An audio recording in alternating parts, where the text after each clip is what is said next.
Good morning. Good morning, people. Good morning. This is Spirit Journey. I know it's been a while since I did a live stream.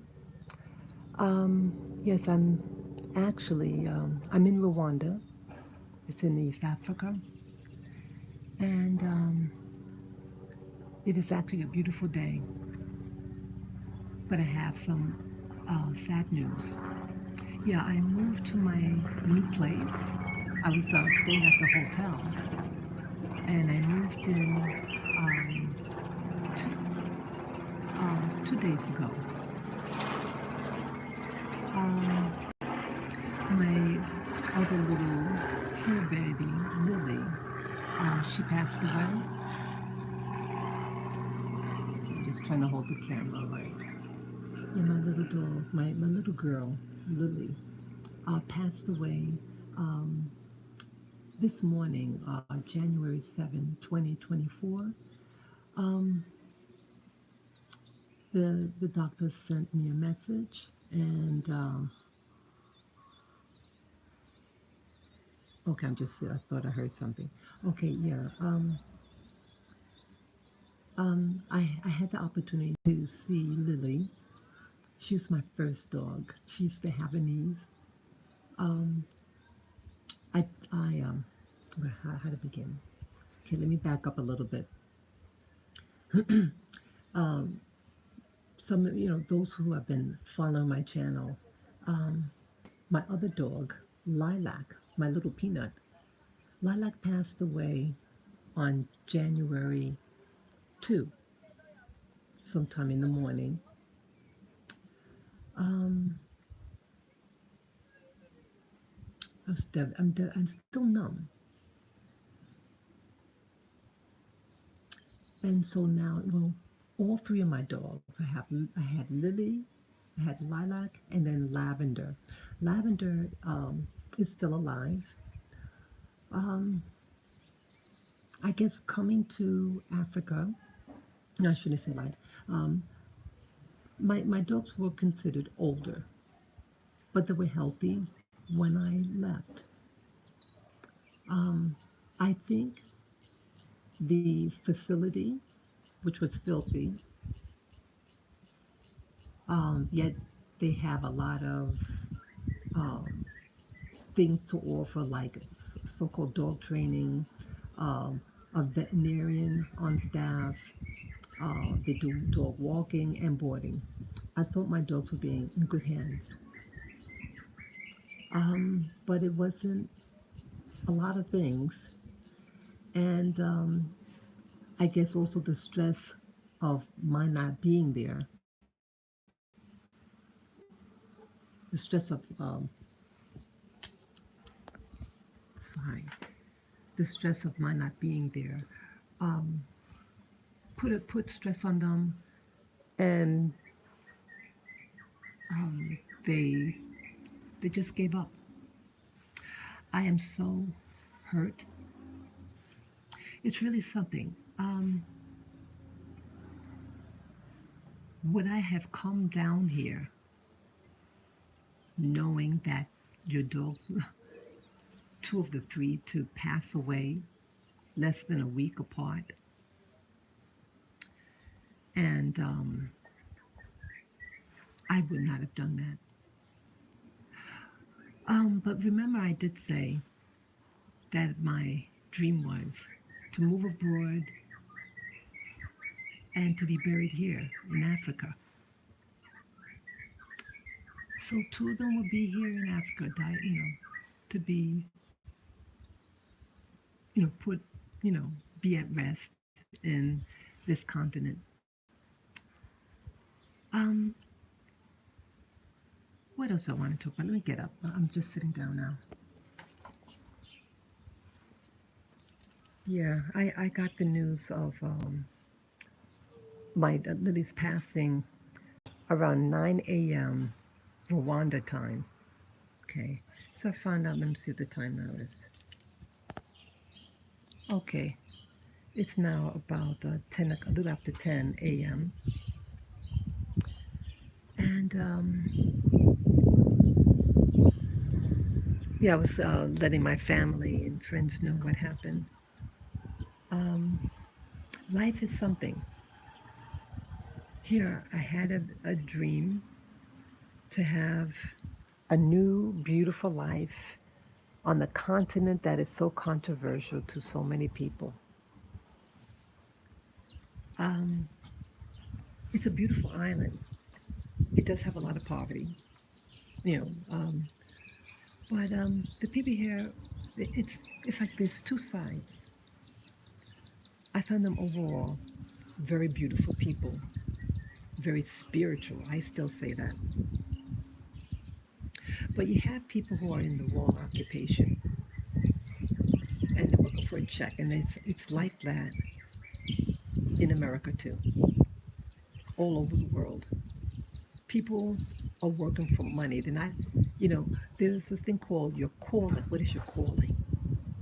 When you have a calling, you're doing something not for the wage, but for your gift at doing something well. So anyway, um, I was able to. Hope it's still on. Yeah, um, I had my first little one, my little peanut, who passed away while I was in flight. 3 hours in flight. I left on New Year's Day around 4. I left the house at 4 p.m. My flight was left at about 10:30 p.m. New York time. 3 hours into that flight, my little peanut passed away, and I got the message like, um, when I guess you're in transit, and so this the connection to get your messages takes time to get there. And so when the plane landed in Rwanda, and then when I sat up, sat up from my chair in the plane, then I heard my phone just like ring, like going bing, bing, bing, bing, getting all the messages. And when I looked, I saw a pop up, and it said, "I'm so sorry to tell you," and I knew what that meant. Yeah, I got my little girl. Oops, sorry, I have almost hit something. Yeah, let me move here. I hope you guys can see this. Yeah, I'm sorry for the laundry. It's not mine. See that little bushy tree on the to the far right there? Well, about a foot away from that, no, 2 feet away from that tree, along the wall, um, by the little orange flowers. That's where she's resting right now. My little peanut. And then something bad um, occurred. Well, I notified the management of my dog, the first dog's passing. And then I asked if I could bury the dog on the property.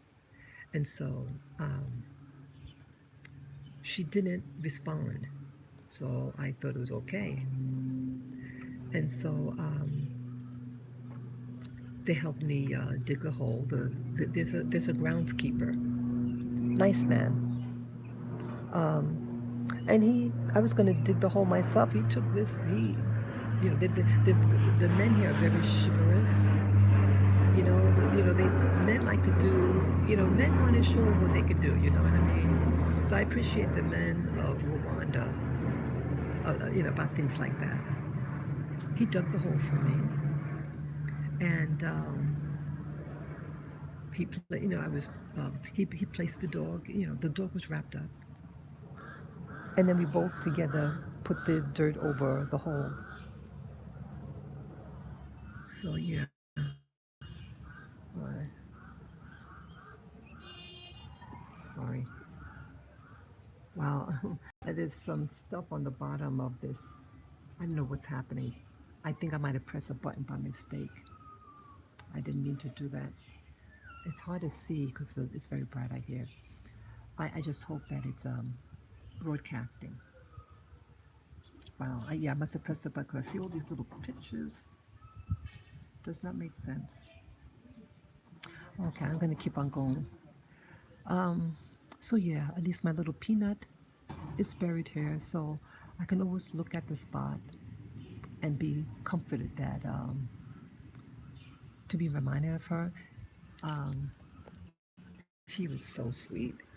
And now her sister Lily, I mean, they're two different breeds.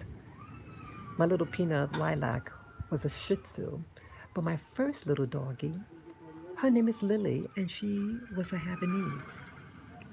She wanted to make you happy. Um, yeah, so yeah, what's weird about with things that could happen here in a different culture. I saw the management of the property, and when I told her that my other dog, Lily, is not doing well and may die within the week, she said, "You can't bury your dog there." I said, "I notified you the first time, and you didn't say anything, and now you're telling me that uh, about the some government law." I said, "Well, why didn't you tell me?" She said, "Oh, I didn't want to hurt your feelings." Oh, please. If you could let me do the first one, because you didn't want to hurt my feelings, you should let me do the second one and not hurt my feelings. See how people play things? That's what happened. I mean, the people here are nice, but there's certain cultural things that can really frustrate you. Okay? It could really, really frustrate you.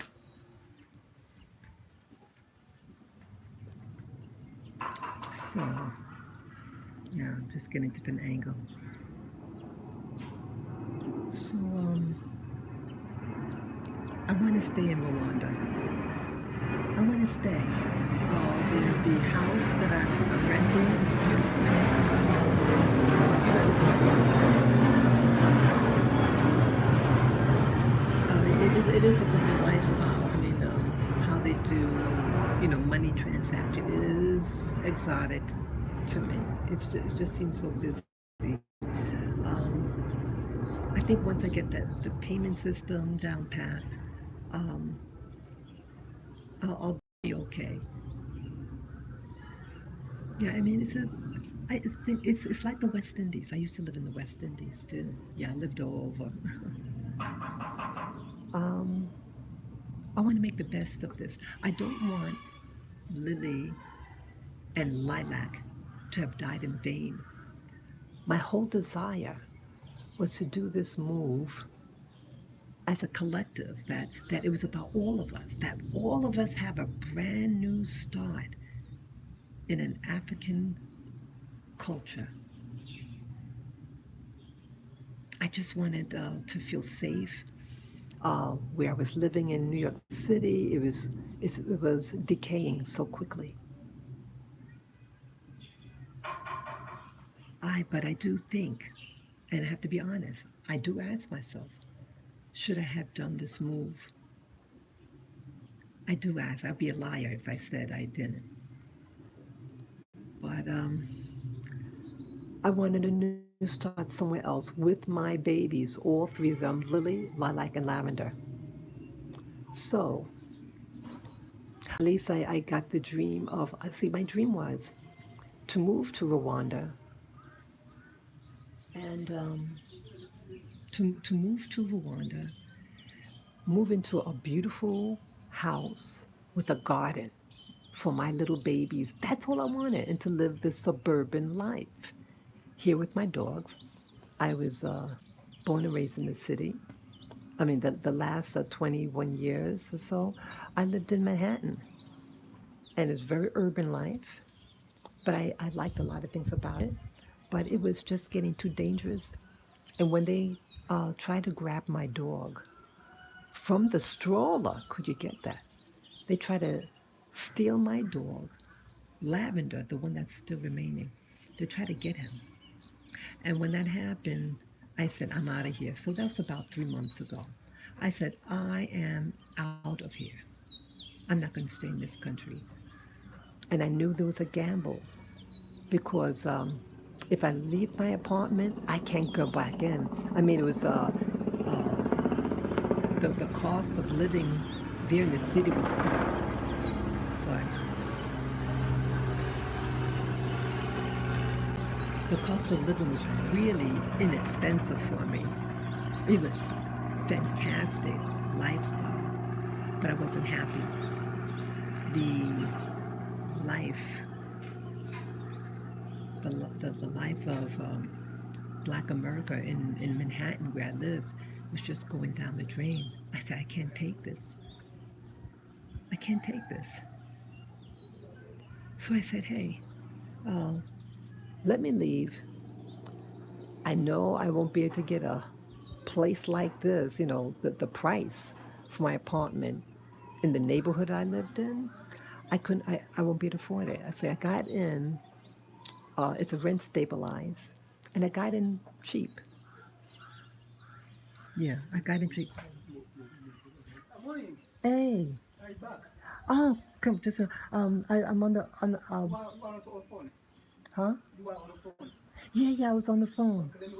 Okay, thank you. Yeah, so, yeah, sorry about that. Yeah, okay. Yeah, I'm gonna call it short. Um, I thought everything, I just wanted the best. Um, it is what it is, people. So I like to be honest with people, let them know. Some people try to romanticize things, but they hide the truth from you. Yeah, it's a price to pay in life.